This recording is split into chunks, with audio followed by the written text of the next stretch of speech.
Aisha and Nima were more than just friends in Kisumu. They were like sisters. They shared secrets, dreams, and even heartbreaks. But when Aisha's relationship with Malik ended, she never imagined that Nima would be the one to betray her. Behind her back, Nima started chasing Malik, pretending to comfort Aisha while secretly stealing the man she once loved. Months later, Kisumu was buzzing with news. Malik had married Nima. The whole town whispered about it, and people pitied Aisha, thinking she must be broken inside. Nima walked around with pride, showing off her new life as Malik's wife, moving into his grand mansion. She laughed louder, dressed finer, and made sure everyone saw her victory. But what Nima didn't know was that her victory was built on Aisha's foundation. The mansion she bragged about, the house she believed proved her worth, didn't belong to Malik at all. The ownership papers had Aisha's name written on them, signed years before.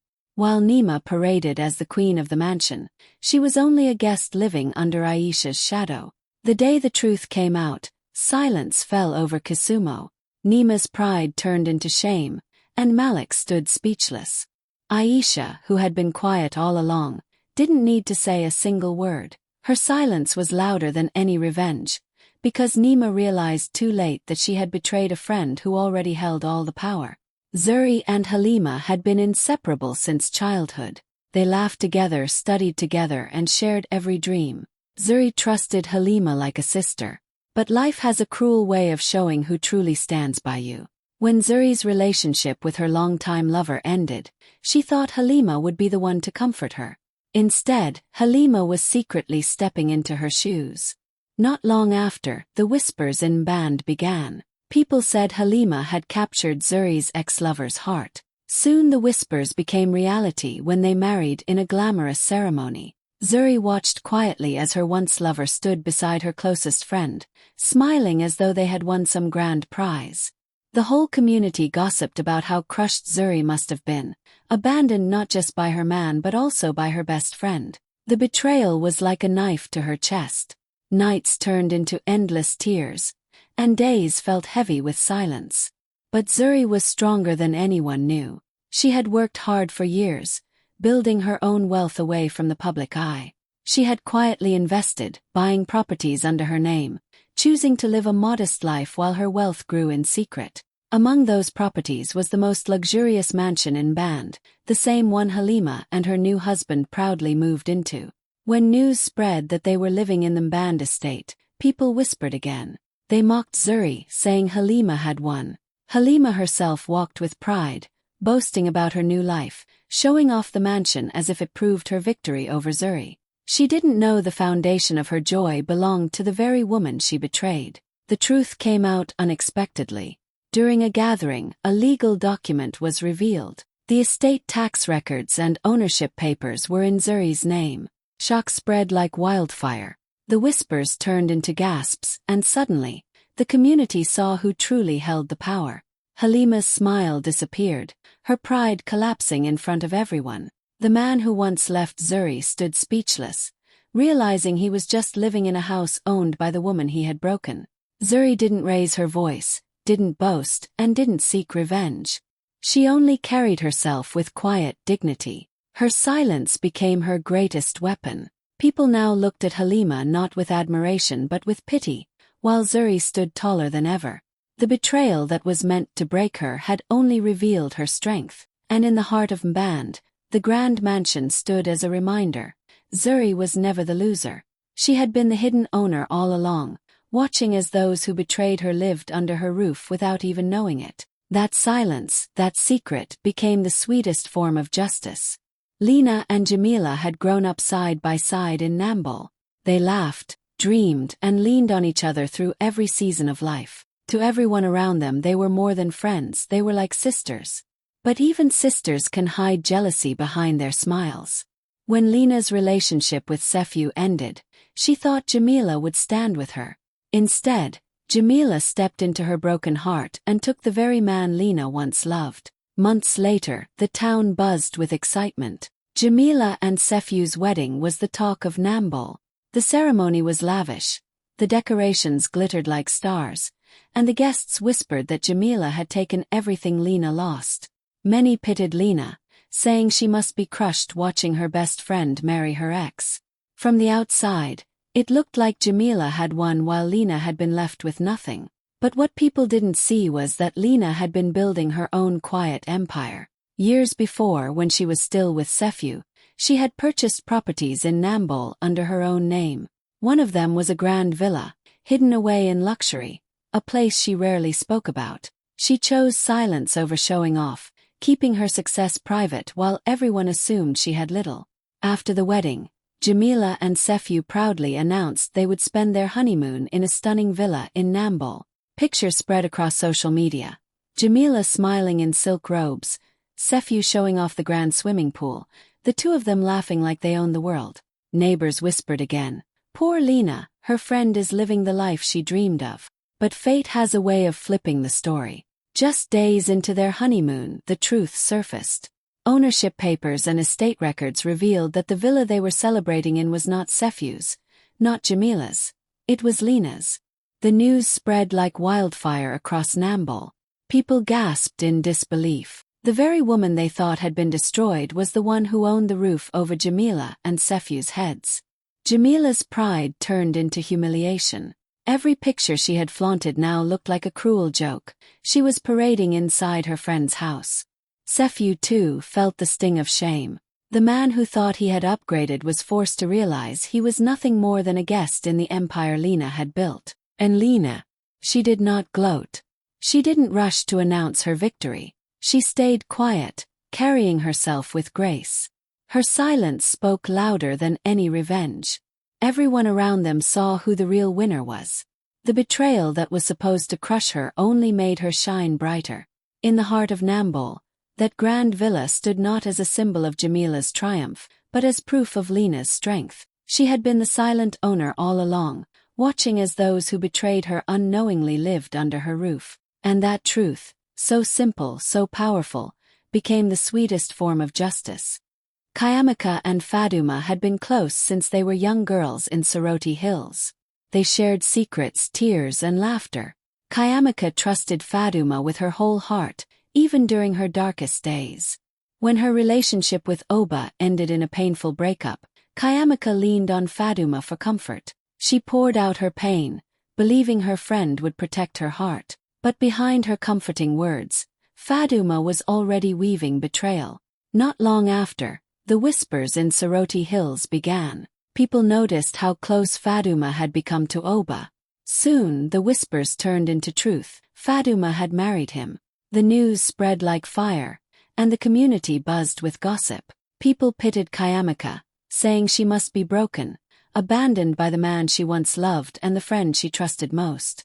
Months later, Faduma and Oba flaunted their new life. They moved into a magnificent mansion high in Soroti Hills.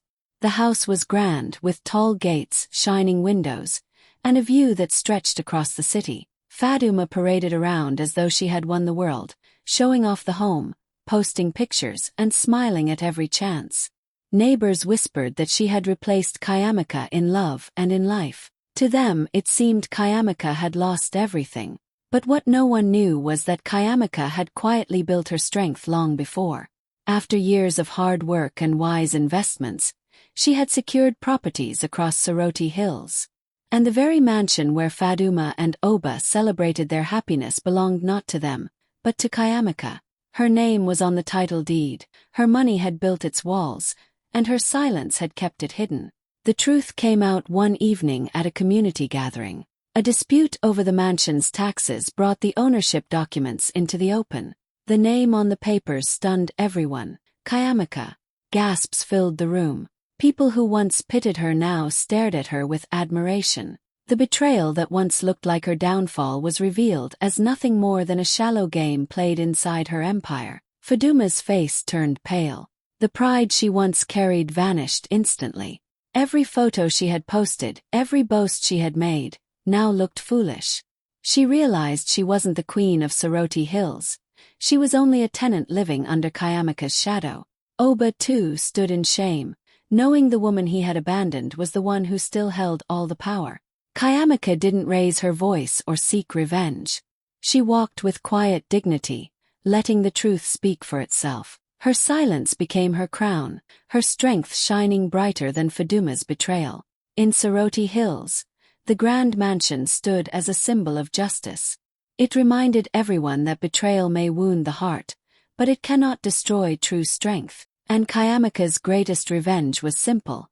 She already owned it all. In Entika City, Miriam was known as a gentle and kind woman. She had once loved her husband deeply, giving him everything she had. But life turned bitter when he left her for her closest friend, Lindio. The betrayal cut deep. Losing a husband was painful enough, but losing him to the very friend she trusted felt like a wound that could never heal. The whole city whispered about her pain. Neighbors shook their heads, saying Miriam must be shattered. They pitied her, thinking she had lost everything, her marriage, her dignity, and even her place in society. But Miriam never argued, never cried in public. She chose silence. While others mocked and judged, she held her head high, carrying her heartbreak with quiet strength. When the wedding day came, the city gathered. Lindio, dressed in white, smiled proudly beside her new husband. She made sure everyone heard her joy. As they entered the grand house, Lindio boasted loudly, "This is our new home. A fresh beginning." The guests clapped, some nodding in admiration, believing she had taken Miriam's place in every way. But the truth was waiting to surface. Hours later, during a conversation among the guests, whispers began. Some had seen the title deeds. Others knew about the property records. Word spread quickly. The mansion they were celebrating in was not Lindio's, not her husband's. It belonged to Miriam. The keys, the title, and the power were still in her name. When the revelation reached the crowd, silence filled the room. Faces turned toward Miriam, who stood calm and graceful. She had never spoken a word against Lindio, never sought revenge, yet here she was, the true owner, the woman with the last word without even speaking. Lindio's smile faded. Her proud words now felt empty, her laughter hollow. The husband who thought he had won realized he was standing in the shadow of the woman he betrayed. Miriam didn't gloat. She didn't need to. Her silence was enough. In that moment, everyone in Entika City saw her not as a victim, but as the victor.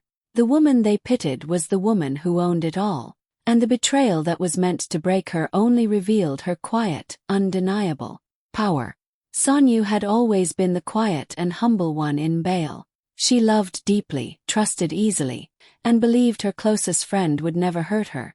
But life proved her wrong in the cruelest way. The man she was engaged to, the one she had dreamed of marrying, was taken away by that very friend. The betrayal cut like a knife. Neighbors whispered and people mocked her, saying she wasn't strong enough, pretty enough, or worthy enough to keep her own fiancé. Her friend, proud of her victory, never missed a chance to laugh at Sonyu's pain. She flaunted her new relationship, walking hand in hand with the man who was once promised to Sonyu. People pitied Sonyu, thinking her story had ended in heartbreak and shame. But Sonyu carried her wounds in silence, never fighting back, never speaking bitter words. What no one knew was that destiny was quietly rewriting her story. Years earlier, Sonyu had worked hard and saved every coin. While others mocked her simplicity, she invested wisely, buying a property in Bale. That property was not just any house. It was a grand mansion that stood tall above the hills, a home many envied but few could afford. She kept the purchase quiet, never feeling the need to boast. So when her former friend and ex-fiancé proudly moved into that very mansion, believing it was theirs to enjoy, the irony was almost poetic. They decorated it, hosted parties, and bragged to the community about their grand new life. Everyone thought they had won, while Sonyu had been left behind. Then came the twist. During a legal check, the truth spilled out. The mansion was registered in Sonyu's name. The title deed, the taxes, the ownership, all belonged to her. News spread quickly through Bale, leaving the city in shock. The same friend who once mocked her was now living in a house Sonyu owned. The laughter died instantly. Her friend's pride turned into humiliation, and the ex-fiancé could only stand in silence. Meanwhile, Sonyu did not shout, did not boast, and did not seek revenge. She simply remained quiet, letting the truth speak louder than any words. In the end, Bale saw the real story. The humble woman they once pitied was the true victor. Sonyu's silence, her patience, and her hidden strength became her greatest revenge. And the mansion stood as proof that betrayal cannot destroy destiny, it can only make the twist sweeter. Naomi had always loved with a pure heart. She gave her time, her trust, and her devotion to a man she believed was her future. But one day everything changed. He left her, not for a stranger but for her closest friend Zara. The betrayal stung twice as hard. People whispered that Zara was prettier, more charming, and a better choice. And when the couple married, the gossip grew louder, saying Naomi had been replaced and forgotten. Naomi stayed silent. She didn't fight, didn't cry in public, and didn't chase after the man who walked away. What no one realized was that Naomi had been building something greater behind the scenes. She had invested wisely in businesses, stocks, and properties. She was not just a broken heart, she was a woman with vision and quiet power.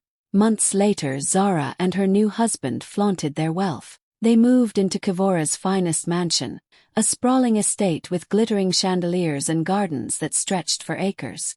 Pictures of their luxury spread everywhere.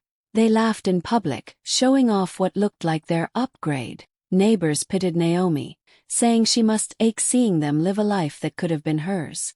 But fate had a different story waiting. During a shareholders' meeting for the real estate company that managed the mansion, documents were presented. The name on the investment papers silenced the room. Naomi. She wasn't just a shareholder. She was the silent investor who owned the very mansion her ex and Zara were bragging about. When the truth reached them, the man froze in shock. The house he thought proved his success was Naomi's all along. Zara's smile faded, her pride shattered in front of everyone. They were not living above Naomi, they were living under her. Naomi did not boast. She walked out of the meeting with grace, her silence louder than any revenge. Everyone in Kavora now knew the truth. She had never been the weak one. She was the real winner, the woman with power hidden in plain sight. And in the grand mansion where betrayal once danced, the walls themselves whispered the sweetest justice. Naomi was always the true owner. Rukia had given her heart fully to the man she loved, only to watch it shatter when he chose her best friend instead. The betrayal was deep. Losing him was painful, but losing him to the woman she trusted most felt like a wound that could never close. People in Mapalo whispered that Rukia had been defeated, that she was left with nothing but heartbreak, while her ex and her friend celebrated their victory. The wedding day arrived, a grand event filled with music, lights, and endless laughter. Rukia did not attend, but the stories reached her ears. Her ex, standing proudly beside his new bride, made sure everyone heard his boast. He laughed loudly, saying he was moving his new wife into a luxurious estate in Mapalo, a mansion that would show the world how far he had risen. Guests clapped and cheered, while his bride glowed with pride, believing she had won everything Rukia once dreamed of. But what they didn't know was that the very mansion they bragged about had never truly belonged to him. Years earlier, Rukia had quietly bought the estate, investing her savings into the property. She had kept ownership private, never boasting, never showing off. Even after the breakup, she continued to pay the taxes, keeping the title in her name. The twist came quickly. A leaked document, tax records and ownership papers, spread through Mapalo like wildfire. The name written on them was not her ex's, not his bride's, but Rukia's. The cheers turned into whispers, the whispers into gasps. The very house they bragged about moving into still belonged to the woman they had betrayed. When the truth reached the wedding crowd, the pride on their faces faded. Her ex stood frozen, his arrogance crushed. The bride's laughter turned hollow, her victory stolen before it even began. And the guests who had pitied Rukia now saw her in a new light, not as the loser, but as the silent queen who owned it all. Rukia never stormed into the wedding, never raised her voice, and never sought to humiliate them. She remained quiet, her dignity shining brighter than their betrayal. Her silence became the sharpest revenge. In the heart of Mapalo, that grand estate stood as proof. They could play with her love, but they could never take her power. And Rukia's name, written on those papers, became the sweetest justice of all. In Doroko, Abina was known for her kindness and gentle heart. She had loved her man with everything she had, dreaming of a future together. But her world fell apart when he left her, not for a stranger but for her closest friend. The betrayal stung twice as hard. People whispered that Abina had been replaced, and they pitied her, believing she had lost in love and in life. When the wedding day came, the whole town gathered.